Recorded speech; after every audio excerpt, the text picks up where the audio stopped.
Hello बच्चों, let's read the question. Question says let x, y, z be positive integers satisfying determinant x, y, z, z, x, y plus 17 equals to 0, then mod x minus y cannot be equals to first option है 0, second option है 1, third option है 3 and fourth option है none of these. इस question को करने के लिए हम इस क्वेश्चन का की कॉन्सेप्ट समझते हैं. तो की कॉन्सेप्ट है, तो कोई भी डिटरमिनेंट है, अगर मैं उसकी एंट्रीज लिख लूँ a11, a12, a21, a22, तो अगर मैं रोज के एलिमेंट या कॉलम के एलिमेंट को ऐड कर देता हूँ, मतलब a11 प्लस a21 और a, इसमें मैं रोज के एलिमेंट को या दो कॉलम को ऐड कर दें तो डिटरमिनेंट में कोई फर्क नहीं पड़ता. यहाँ पे हम दो रोज को ऐड करते हैं यहाँ पे, तो या दोनों को ऐड किया तो a12 प्लस a22 और दूसरी वाले को ऐसे रखते हैं, तो कोई भी डिटरमिनेंट की वैल्यू सेम वही रहती है.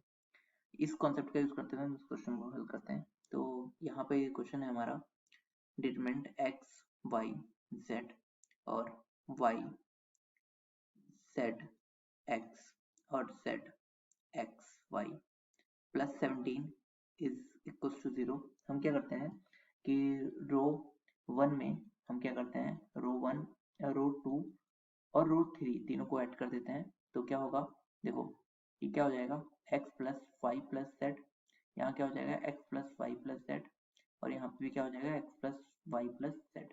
क्यों, देखो तीनों ये यहाँ पे प्लस 17 इक्वल्स टू 0. बाकी हम एलिमेंट लिख लेते हैं y z x, y z x and z x y. ये हो गया. x y z को हम कॉमन ले लेते हैं, x plus Y plus Z को हमने कॉमन लिया, तो यहाँ पे क्या बचा 1 1 1 y z x और z x y plus 17 equals to 0. अब हम क्या करते हैं, हम यहाँ पर हम ना इस वाले कॉलम को सब्ट्रैक्ट करते हैं, इसको इसमें से भी इसमें से भी. तो मतलब हम यहाँ पे C1, तो यहाँ पे C1 माइनस C3 करते हैं एंड C2, तो यहाँ पे C2 माइनस C3 करते हैं. क्या होगा इससे, तो देखो जो हमारी ये इसकी वैल्यू है ये हो जाएगी हमारी x plus Y plus Z और यहाँ पे क्या आएगा, देखो C1 में क्या होगा, ये C3 माइनस करने पे ये तो ऊपर वाला 0 हो जाएगा एलिमेंट और ये y माइनस एक्स हो जाएगा और यहाँ पे z माइनस y हो जाएगा. यहाँ पर अब क्या होगा, हम C2 में माइनस कर रहे हैं तो ये वाला एलिमेंट 0 हो जाएगा, यहाँ पे z माइनस एक्स हो जाएगा और यहाँ पे x माइनस वाई हो जाएगा. ठीक है, x माइनस वाई और ये एलिमेंट इसके ऐसे रहेंगे. ठीक है, अब ना हम प्लस 17 इक्वल्स टू 0 हम क्या करते हैं, इसको इस डिटरमिनेंट को एक्सपेंड कर लेते हैं अलोंग R1, मतलब फर्स्ट रो के अलोंग. तो x plus Y plus Z और यहाँ पर क्या होगा, ये तो दो टर्म तो 0 ही रहेंगे, तो 0 प्लस 1 और इसकी मल्टीप्लाई इसके साथ होगी. तो यहाँ पर हम क्या कर सकते हैं कि x माइनस वाई और y माइनस एक्स. ठीक है, और इसकी मल्टीप्लाई इसके साथ होगी, तो माइनस और ये होगा z माइनस एक्स और z माइनस वाई. ये हो गया हमारा और प्लस 17 इक्वल्स टू 0 ये आ गया हमारा. और अब हम क्या करते हैं x plus Y plus Z और यहाँ पे हम इसकी मल्टीप्लाई कर लेते हैं, तो ये हो जाएगा एक्स स्क्वायर माइनस का minus Y square plus 2xy. ये आ गया इसकी मल्टीप्लाई करने पर. क्योंकि हम इसमें माइनस को अगर कॉमन ले लें यहाँ से तो x माइनस वाई का होल स्क्वायर ही बचेगा, तो वही किया हमने. अब यहाँ पे हम यहाँ पर इसको माइनस करते हैं, तो यहाँ पे माइनस यहाँ पे जेड स्क्वायर हो जाएगा और फिर माइनस जेड की मल्टीप्लाई से होगी तो माइनस प्लस जेड एक्स हो जाएगा, जेड वाई हो जाएगा प्लस जेड एक्स हो जाएगा और फिर माइनस का एक्स वाई हो जाएगा और प्लस 17 इक्वल टू 0, ये आ गया। अब देखो क्या होता है, यहाँ पे x plus Y plus Z और यहाँ पर क्या आया देखते हैं। तो यहाँ पर अगर आप ध्यान से देखें तो x square plus y square plus z square, मैं x square plus y square plus z square, हालांकि ये माइनस में है मैं माइनस बाहर ले लेता हूँ, फिर एक्स वाई ये प्लस का और यहाँ पे एक्स वाई माइनस का और यहाँ पर क्या हो जाएगा 2xy, तो यहाँ पे प्लस का बचेगा पर माइनस हम बाहर लेना चाहते हैं, तो यहाँ पे माइनस का एक्स वाई फिर माइनस का वाई जेड और माइनस का जेड एक्स और हम माइनस पूरे बाहर ले लेते हैं, प्लस 17 इक्वल्स टू 0।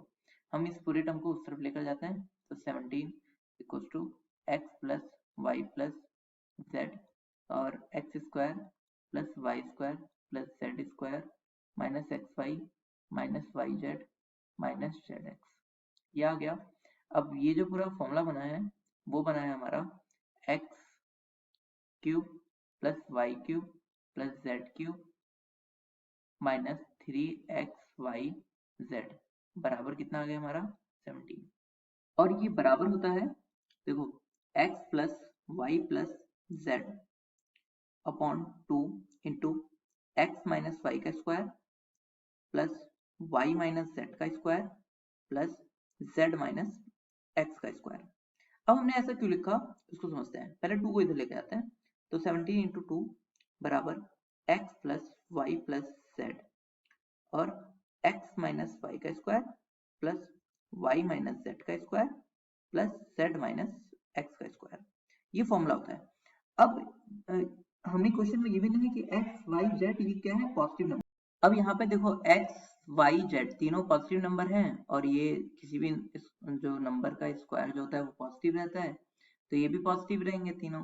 तो अब ऑप्शन के थ्रू इसे सॉल्व करते हैं। पहला ऑप्शन कह रहा है कि ये जो x माइनस वाई है वो 0 के बराबर है, मतलब x बराबर y हो सकता है क्या, तो हम चेक कर लेते हैं इसे। x बराबर y होगा तो क्या हो जाएगा, अगर x बराबर y होगा तो देखो क्या होगा, ये हो जाएगा 17 इक्वल्स टू यहाँ पे हो जाएगा 2x प्लस जेड और यहाँ पर ये तो 0 हो जाएगा ये वाला टर्म, और यहाँ पे क्या हो जाएगा, यहाँ पे x माइनस जेड, ये हो जाएगा x माइनस जेड का स्क्वायर और यहाँ पे हम x की जगह ये भी x माइनस जेड का स्क्वायर हो जाएगा क्योंकि प्लस x माइनस जेड का स्क्वायर, क्योंकि a माइनस बी का होल स्क्वायर बराबर होता है b माइनस सी के होल स्क्वायर के। तो यहाँ पर ये क्या हो जाएगा, ये 17 है तो ये 2x प्लस जेड बराबर ये 2x माइनस जेड का होल स्क्वायर हो जाएगा और ये 17 इंटू 2 है, सॉरी, तो ये 2 इंटू 17 हो जाएगा, इस 2 से 2 कटा और यहाँ पे 17 इक्वल टू क्या हो जाएगा 2x प्लस जेड और x माइनस जेड का होल स्क्वायर, तो ये 17 के इक्वल होगा और 17 के इक्वल होगा इसका मतलब ये भी एक इंटीजर है ये भी एक इंटीजर है, तो दोनों से डिविजिबल होना चाहिए, पर 17 प्राइम नंबर है तो इसका मतलब दोनों में से किसी एक को एक होना होगा, तो ये तो दो इंटीजर का सम है तो इसकी वजह से ये तो एक हो नहीं सकता है, ये एक होना चाहिए, तो इसका मतलब x माइनस जेड बराबर एक होना चाहिए, इन दोनों के डिफरेंस जो होना चाहिए वो एक के बराबर ही होना चाहिए। मैं ये भी लिख सकता हूँ z बराबर x माइनस 1, ठीक है, तो यहाँ पर मैं 17 और इसकी वैल्यू 1 रख कर देखता हूँ, तो ये क्या हो जाएगा 2x और प्लस x माइनस 1 और यहाँ से 17 बराबर 1 इधर जाएगा तो प्लस 1 हो जाएगा और ये 3x, तो यहाँ से क्या आ जाएगा x इक्वल टू 6 और z इक्वल टू कितना आ जाएगा 5 और y x हमने बराबर लिया था तो भी 6, तो अब इसका मतलब x बराबर y हो सकता है, मतलब x माइनस वाई का जो मॉड है वो 0 के इक्वल हो सकता है, ठीक है। हम सेकंड ऑप्शन चेक करते हैं क्या ये 1 हो सकता है, तो यहाँ ऊपर वाले से सिमिलर दिख रहा है, अगर मैं x बराबर 5 ले लूँ, y बराबर 6 ले लूँ और z बराबर मैं ले लूँ फिर से 6, तो क्या होगा, ये फिर सेटिस्फाइज करेगा और इसका गैप जो है वो 1 के बराबर है भी। तो इसका मतलब ये क्या नहीं हो सकता, यहाँ पर 1 भी हो सकता है, 0 भी हो सकता है, तो इसका करेक्ट ऑप्शन क्या हो जाएगा, सी 3। इसका जो ऑप्शन है वो 3 नहीं हो जो x माइनस वाई का मॉड है वो 3 के बराबर नहीं हो सकता। तो इसको हम ऐसे भी समझ सकते हैं कि देखो, अगर किसी दो दो संख्या है, इसका जो गैप है मतलब डिफरेंस है वो 3 है, तो 3 का स्क्वायर यहाँ 9 हो जाएगा, तो उनका सम तो एटलीस्ट 5 होगा ही, तो ये 5 एटलीस्ट होगा ही। तो अगर इन दोनों, अगर मैं मान लेता हूँ बाकी टर्म नहीं भी है, तभी अगर इनकी मल्टीप्लाई की जाएगी तो ये मिनिमम नंबर भी हमारा कम से कम 45 बनेगा, तो 17 तो नहीं हो पाएगा ना।